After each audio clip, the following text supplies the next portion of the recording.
He's a 9-time All-Star, 17 years, a champion. I grew up in the Pacific Northwest, so I know Gary Payton. When nobody knew who Gary Payton was, just a guy in Corvallis, Oregon. Let's bring on the glove, Gary Payton. I grew up a Sonics fan with Gus Williams and DJ and Freddie Downtown, Freddie Brown. You saying a lot of good names. That's my team. That's a lot of good names. Jack Sikma. Yeah. Marvin Webster, Lonnie Shelton, John Johnson. You naming too many. People don't know too many of them guys. They don't know too many. That was my team. Yeah, I know. You had a 79 team, the one that won it, right? Yeah, no. Yeah. That was before them. Yeah, it was 77. 77. That's before them. They beat Elvin Hayes, Kevin Greavy, Wes Unseld. Yep. Chandler, Bobby Dandridge. That's when Phoenix was. They was pretty good. Hey, Washington for about a 7-year run was really good. Really good. Elvin Hayes is maybe the most underrated player in league history. People out west have no, because the games weren't all televised. Spencer Haywood too, though. Remember Spencer? Spencer Haywood. That was a Sonic. Yeah. Did you like playing in Seattle? Love playing in Seattle. What? Man, I can't wait till they get it back. It's nice rain, but the rain is not cold. It's just like a nice warm rain that you could get. I like it like that. That's what I like. I grew up with Oregon State and them. That's why I was happy that I got drafted by Seattle. You really were. Yeah, I was really happy I got drafted by Seattle. Stayed in the Northwest, stayed in the West Coast. Everybody could see me. That's where I made my mark in college. And I was like, hey, that's where I wanted to be. I didn't want to be in the East Coast anyway. It's really interesting. People forget this. You were the college player of the year. Mm-hmm. And what's interesting, you're one of the rare NBA guys that struggled rookie year and became a Hall of Famer. 2 years. Okay, so I graduated the first 2 years. Okay, so let's talk about this.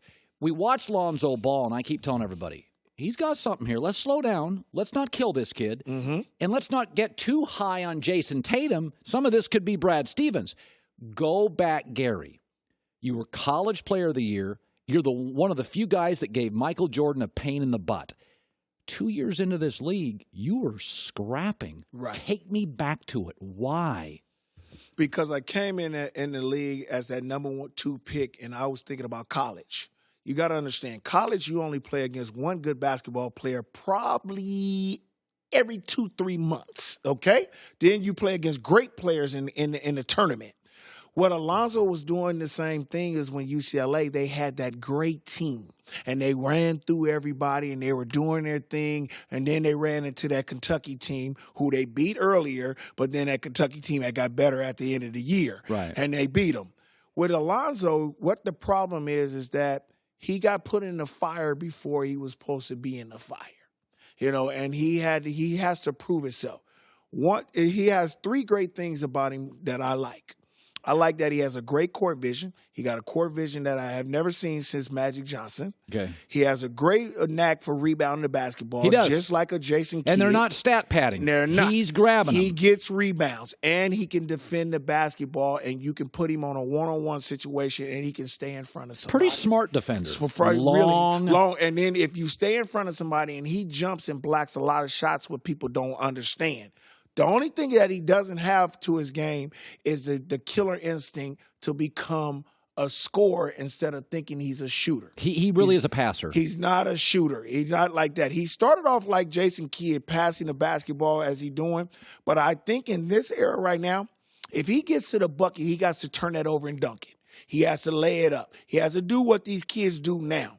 And I think when he stops thinking about I can shoot a lot of threes, and think about I'm a scorer, and all I got to do is put that little round basketball between that hoop, he'll become a he'll become a good basketball player. But you see some greatness. I see something. I think that he has to get into his mentality right now that, look, I'm going to go out every night, and I'm going to get 16, 17 points, 8 rebounds, 8 assists. So that's an aggressive mindset. And that's an aggressive mindset, but he can do it. He can do it. He got the ball in his hand almost 90% of the time. Now, they're taking him out and playing every now and then. No 4 quarters at time. But why is that? I did that in my first 2 years. That's what K.C. Jones did to me. K.C. Jones had me only playing the first quarter and the third quarter because I couldn't score the basketball at the end of the game. He wouldn't let me play in the fourth quarter. I changed that mindset by saying, okay, I have to do something different. I have to go work. I have to find a different move. I have to get that mentality that I can score the basketball, and that's what I start doing. And then it'll all click, and he'll become the basketball player that everybody was expecting him to be. You know, Gary, it's interesting when you were very few people trash talk Jordan, and maybe it's your Oakland background. It's just in you, man. But you would go right after Jordan. And, I mean, I don't want to get into a LeBron-Jordan debate, but there were teams. Utah beat him up a little bit. Yes. You gave Michael trouble.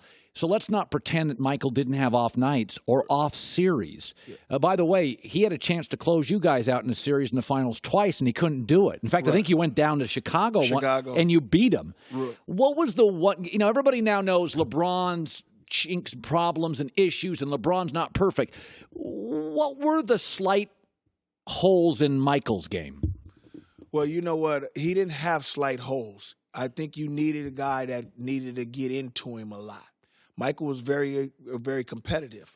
What I did when I went in to play him, I made him work. I made him work. Made it hard for him to get the ball. People were so easy on him to give him the ball, and then he'll kill you. He'll jump over you, make shots. If you tired him down and wore him down, then you had an opportunity. Getting the ball. Then when you wear him down, and then he has to guard you because he took personal challenge very personal.